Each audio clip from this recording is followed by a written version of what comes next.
Assalamualaikum warahmatullahi wabarakatuh. Nama saya Eva Rahmadillah, NPM 192, akan menjelaskan tentang teknik asesmen. Di dalam teknik asesmen meliputi skala penilaian. Skala penilaian merupakan alat asesmen non-tes. Disebut non-tes karena tidak ada jawaban yang salah atau benar. Kelemahan skala penilaian adalah mudah bias. Hal ini terjadi karena penilaian yang salah. Kemudian di skala penilaian ini terdapat kelebihan. Kelebihan skala penilaian adalah lebih cepat pelaksanaannya, mudah digunakan disebanding alat asesmen lainnya. Kemudian ada wawancara. Wawancara merupakan percakapan yang dipergunakan untuk anak-anak disebabkan karena wawancara bersifat fleksibel atau luas. Kemudian kelebihan wawancara adalah memungkinkan melacak jawaban atau mendapatkan penjelasan lebih lanjut. Wawancara terdiri dari 3 tahap yang berbeda. Yang pertama, untuk mengadakan pendekatan secara pribadi. Kemudian yang kedua, saatnya pewawancara mengarahkan pembicaraan ke arah topik-topik yang ingin ditanyakan. Dan yang ketiga, saat mengambil kesimpulan. Kemudian ada 2 teknik dalam wawancara. Yang pertama ada teknik parafrase dan yang kedua ada teknik persepsi. Kemudian ada observasi. Observasi merupakan teknik asesmen yang tinggi. 2 pendekatan utama dalam observasi adalah observasi klinis. Observasi klinis dilakukan bagi siswa yang mengalami hambatan fisik. Kemudian ada observasi pengukuran. Observasi pengukuran dikenal dengan sebutan pendekatan ekologi. Yang selanjutnya ada tes formal dan informal. Tes adalah alat asesmen. Tes formal bila telah baku. Tes formal dirancang untuk kelompok dan atau perorangan. Kemudian ada penilaian klinis. Penilaian klinis merupakan penilaian berdasarkan pengetahuan, pengalaman, dan data diagnosa. Selanjutnya saya akan menjelaskan tentang pendekatan asesmen pada anak tunanetra. Pada pendekatan asesmen, anak tunanetra dibagi atas beberapa model. Yang pertama yaitu model konstruk. Model konstruk ini digunakan untuk mencari penyebab dalam belajar yang akan berhubungan langsung dengan bagaimana cara belajarnya.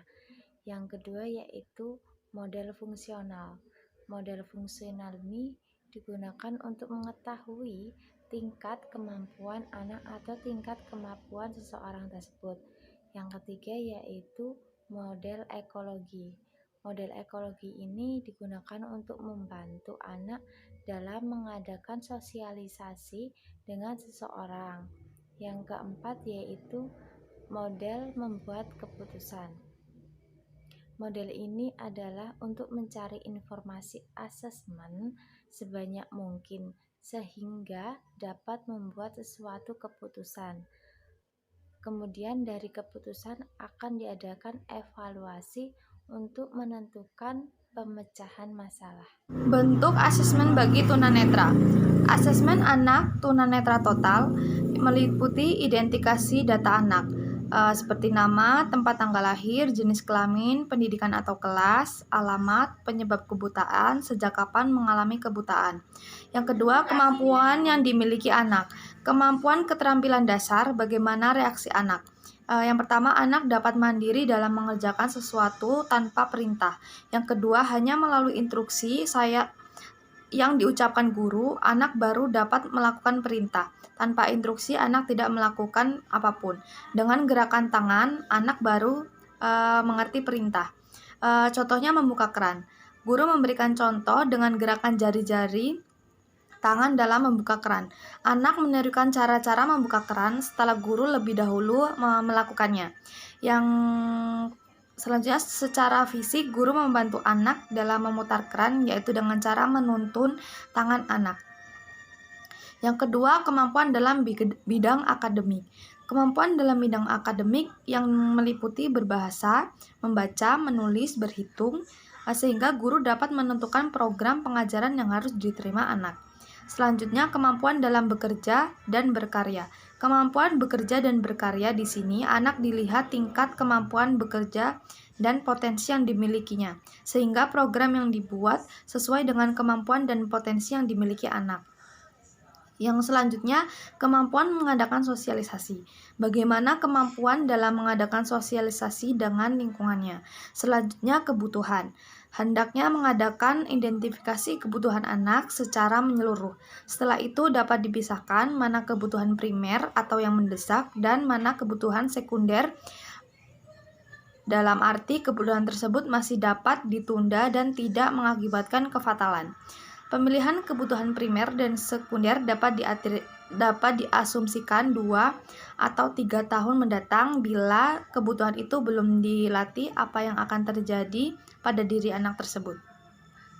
Contohnya, untuk sekolah, anak membutuhkan membaca, menulis, berhitung, memasak, berjalan mandiri, dan membuat keterampilan bunga, dan lain sebagainya. Dengan perkiraan bila 2 atau 3 tahun mendatang kebutuhan itu tidak diberikan, maka akan fatal. Maka kebutuhan primernya adalah membaca, menulis, berhitung, berjalan mandiri. Sedangkan kebutuhan sekundernya adalah memasak, membuat keterampilan bunga. Yang selanjutnya, ada asesmen bagi anak tunanetra atau low vision. Tujuan diadakan awal pemeriksaan untuk mengetahui tingkat ketajaman penglihatan dan tingkat fungsi daya lihat. Langkah-langkah low vision yaitu mengukur berupa jarak antara mata anak dengan halaman kertas atau benda yang dipegangnya. Kemudian, bagaimana cara melihatnya? Menggunakan kedua matanya sekaligus atau hanya menggunakan satu mata sebelah kiri, selanjutnya menggunakan kedua matanya. Kemudian, bagaimana dalam gambar? Dapat sekaligus mengerti gambar yang dilihatnya, atau dapat melihat bagian demi bagian searah jarum jam secara berurut, dapat mengerti gambar yang dilihatnya. Kemudian, apa komentar atau reaksi anak saat melihat gambar? Seperti contohnya memberikan komentar. Kemudian, bagaimana perhatian saat melihat gambar? Bagaimana reaksi terhadap cahaya? Penggunaan cahaya penerangan. Kemudian, reaksi lainnya seperti menangis, mengangkat alis sebelah kiri, dan yang lainnya. Kemudian, penggunaan warna yang dapat dilihat. Dan yang terakhir, pergunakan spidol untuk membuat sebuah gambar. Asesmen fungsi penglihatan. Yang pertama ada ketajaman penglihatan atau visus. Dalam pengukuran ketajaman penglihatan meliputi 2 pengukuran, yaitu pengukuran ketajaman penglihatan jarak dekat dan pengukuran ketajaman penglihatan jarak jauh. Pengukuran penglihatan jarak jauh yaitu penglihatan jarak jauh yang dilakukan untuk mengevaluasi bagaimana seseorang mereaksi terhadap benda-benda visual di lingkungan sekitar. Pengukuran penglihatan jarak dekat pada prinsipnya sama dengan pengukuran ketajaman penglihatan pada jarak jauh. Bedanya terdapat pada jarak pengukurannya itu. Jarak antara mata dengan catnya seperti pengukuran ketajaman penglihatan jarak dekat. Pengukuran ketajaman penglihatan jarak dekat juga sebaiknya dilakukan dalam situasi yang sering dialami, seperti rumah, sekolah, atau tempat kerja. Pengukuran lantang pandang atau visual field. Ukuran lantang pandangan menunjukkan area yang dapat dilihat oleh seseorang pada saat orang tersebut melihat lurus ke depan tanpa menggerakkan kepalanya.